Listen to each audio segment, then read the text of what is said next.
શ્રી ગુરુ રવિદાસ વિશ્વ મહાપીઠનો Surat circuit house ખાતે રાષ્ટ્રીય અધ્યક્ષ અને ઉત્તરાખંડ સરકારના પૂર્વ મંત્રી રવિદાસચાર્ય શ્રી સુરેશ રાઠોડજીના અધ્યક્ષ સ્થાને પદવીદાન સમારોહ યોજાયો હતો।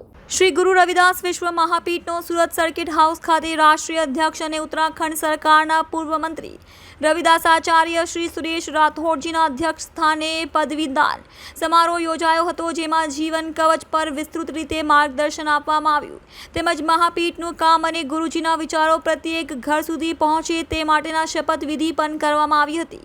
આ સાથે નવનીત હોદ્દાદારોની નિમણૂક પત્રો એનાયત કરવામાં આવ્યા। શ્રી ગુરુ રવિદાસ વિશ્વ મહાપીઠના 151 લોકોએ શપથ ગ્રહણ કર્યું હતું। કાર્યક્રમોના અંતે સોએ સાથે શ્રી ગુરુજીનો પ્રસાદ ગ્રહણ કરી કાર્યક્રમનું સમાપન કરવામાં આવ્યું હતું। राज्यों में गठन का कार्यक्रम बराबर चल रहा है। कल दिल्ली प्रदेश की गठन की प्रक्रिया पूरी हुई तो मैं रात को हवाई यात्रा करके सूरत पहुंचा। आज यहाँ की कार्यकारिणी का गठन गुजरात प्रदेश के द्वारा किया गया। मैं सभी का अभिनंदन करता हूँ, स्वागत करता हूँ।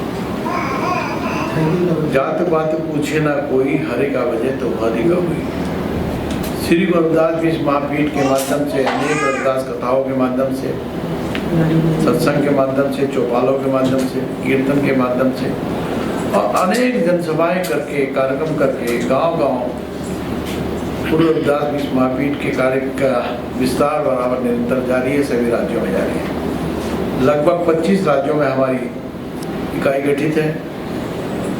उत्तर, पूर्व, पश्चिम, दक्षिण, जिस तरह से शंकराचार्य की पदवी है उसी प्रकार से रविदासाचार्य की पदवी का निर्माण माननीय अशोक सिंघल और प्रवीण तोगड़िया के माध्यम से 2010 में किया गया। उस समय मुझे माननीय सिंघल जी ने और प्रवीण तोगड़िया जी ने विशुद्ध परिषद के बैनर पर रविदासाचार्य की उपाधि से अलंकृत किया और उसको सुशोभित करने के लिए सुप्रीम कोर्ट के जज M.G. बालाकृष्णन जी ने मेरा सत्कार दिल्ली के अंदर किया और तब से लेकर अब तक हम रविदास पीठ के माध्यम से बहुत सारे अनेकों कार्यक्रम कर रहे हैं। लगभग 8 अधिवेशन हमारे राष्ट्रीय संत शिरोमणि गुरु श्री रविदास महाराज ની જય। શ્રી ગુરુ રવિદાસ વિશ્વ મહાપીઠ જે આંતરરાષ્ટ્રીય સંસ્થા છે, સમગ્ર ભારતમાં વિસ્તરાયેલી છે, જેનું દક્ષિણ ગુજરાતમાં વિસ્તરણ કરી અને એક નવી કમિટીની રચના કરવામાં આવી। દક્ષિણ ગુજરાતના પ્રભારી તરીકે મારી નિમણૂક કરવામાં આવી અને આજે મધ્ય તથા દક્ષિણ ગુજરાતના તમામ પદાધિકારીઓનો પદવી સમારોહ યોજાયો। રાષ્ટ્રીય અધ્યક્ષ શ્રી સુરેશજી રાઠોડ સાહેબ ખાસ ઉત્તરાખંડ હરિદ્વારથી પધાર્યા છે। નેશનલ પ્રેસિડેન્ટ નરુભાઈ પરમાર સાહેબ તથા તમામ તેમની ટીમ, મહિલા અધ્યક્ષ શ્રીમતી તલ્લિકાબેન રાજ, ઉપાધ્યક્ષ શ્રી સુરેશભાઈ પરમાર સાહેબ તથા ડીસી પરમાર સાહેબ અને ભાવેશભાઈ ચાવડા પધાર્યા છે। આજે તેમની હાજરીમાં સમગ્ર દક્ષિણ ગુજરાતના પદાધિકારીઓની આજે નિમણૂક કરવામાં આવી છે।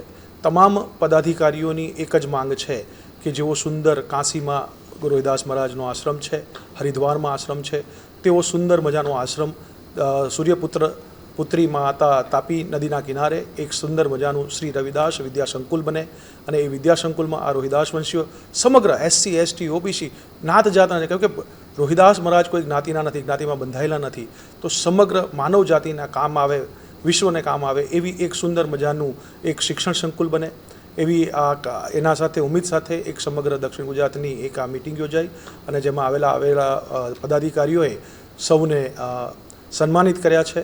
તો આજના કાર્યક્રમ થકી અમે સમગ્ર દક્ષિણ ગુજરાતના રોહિદાસ વંશીઓને એ જણાવવા માંગીએ છીએ કે આવનારા ટૂંક સમયની અંદર સુરતના તાપ્તી નદી કિનારે સુંદર મજાનું એક આશ્રમ, ગુરુજીની એક કુટિયા અને સાથે સાથે એક શિક્ષણ સંકુલની અમે રચના કરીશું એવી એક સુંદર અમારી એક દોરી સંચાર લઈને ગુરુજીના આશીર્વાદ સાથે આજથી અમે શ્રી ગણેશ કરીશું।